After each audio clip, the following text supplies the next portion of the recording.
Okay, thank you. So my name is Sitshengisiwe Ruzibe. I work for Panjia Zimbabwe AIDS Trust.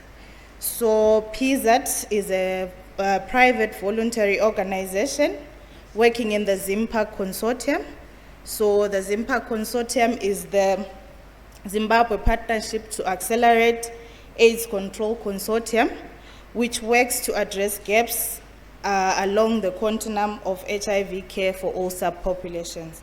So I'm going to present to you vulnerabilities identification and layering of need-based services in young women selling sex enrolled in the DREAMS program in Zimbabwe, Matabeleland North. Oh, sorry.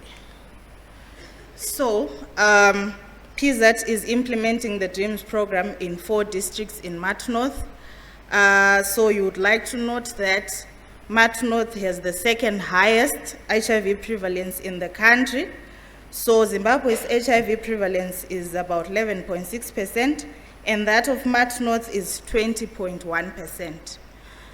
So the province is characterized by activities that lure young women into transactional sex, which is a risk factor for getting HIV. So these activities include timber logging, artisanal mining, trucks. We have truck drivers that drive along the Bulawayo to Victoria Falls Highway. We also have Zimbabweans working in South Africa. We call them Injiva.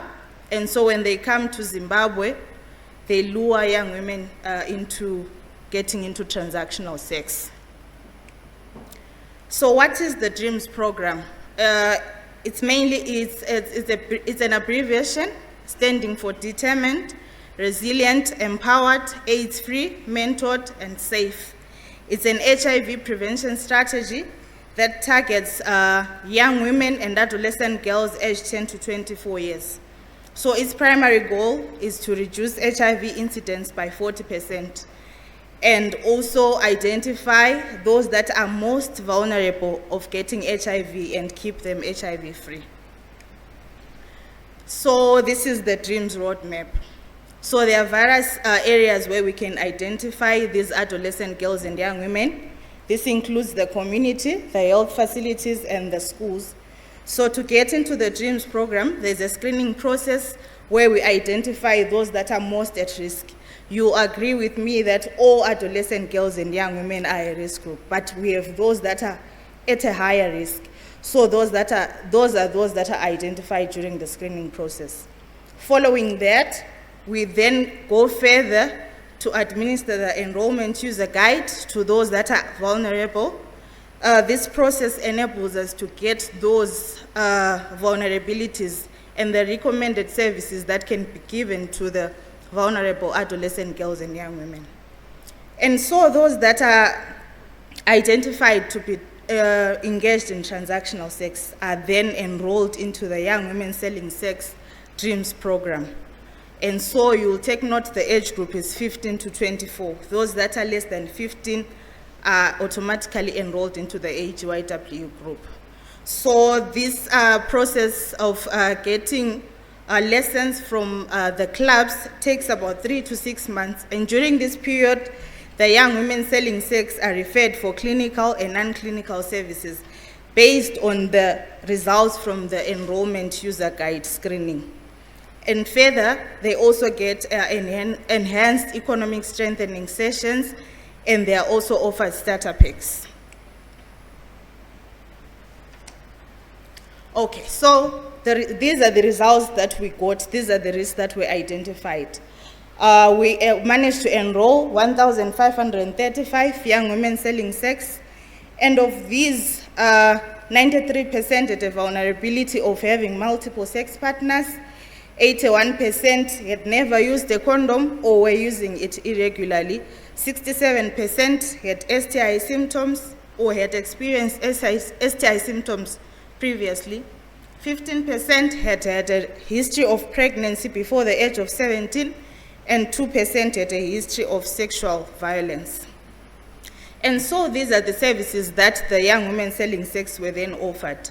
1,153 were referred for STI screening, of which 19 of them were found to have some current symptoms of STIs and were treated for vaginal discharge syndrome.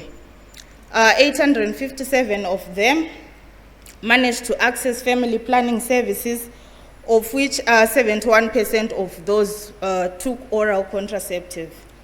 And then 696 of those were linked to HIV testing services, and only 0.5% were HIV positive. Then 304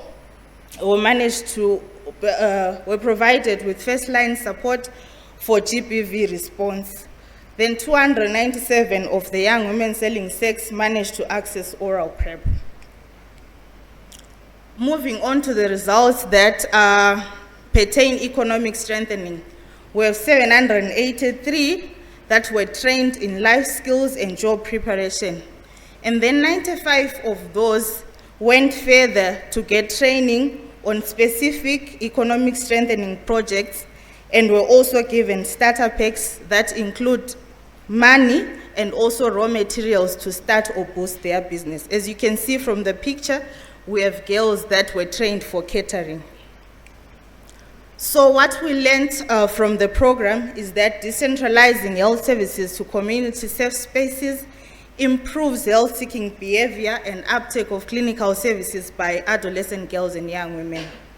And enhanced economic strengthening empowerment for young women selling sex actually reduces dependency on transactional sex, as they can now make their own money and not depend on selling sex to get money.